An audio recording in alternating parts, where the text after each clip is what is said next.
Welcome to the channel. My name is Tim. I'm a potter, and here I take you along on my journey through ceramics and show you how I work in my workshop. Maybe you'll pick up a tip or two that helps you along the way.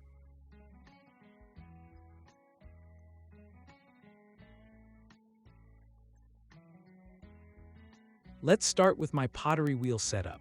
I'm using a 25-year-old Shimpo wheel.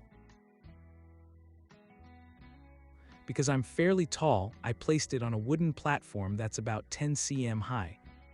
My back definitely appreciates it. I personally sit about 10 cm lower than the wheel.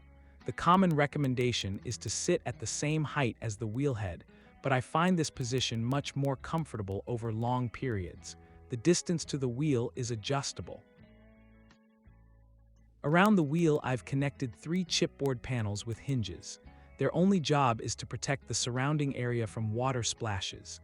When trimming, they also keep the clay trimmings from flying all over the workshop. It's a simple but practical solution.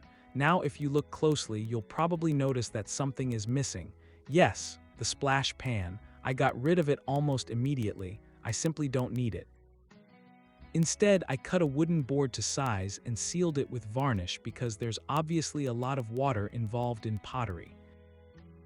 It fits perfectly over the frame. Now I have a solid and very practical work surface. This is where I keep all my tools, sponges, my throwing water. Everything is arranged exactly where I want it. This second sponge has 2 jobs. It catches splashes and also serves as a place to rest my throwing ribs and other tools. It's surprisingly practical. You may also notice that my knees sit quite a bit higher than the wheel head. According to many recommendations, they probably shouldn't, but once again, I prefer flexibility.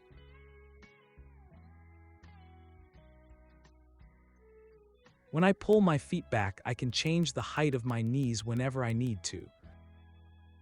For centering, I might keep them lower.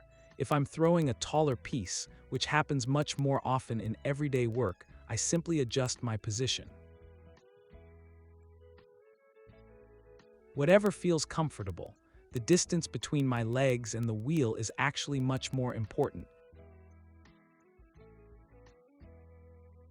The closer I can get, the shorter the leverage on my arms. Here you can see another advantage of removing the splash pan.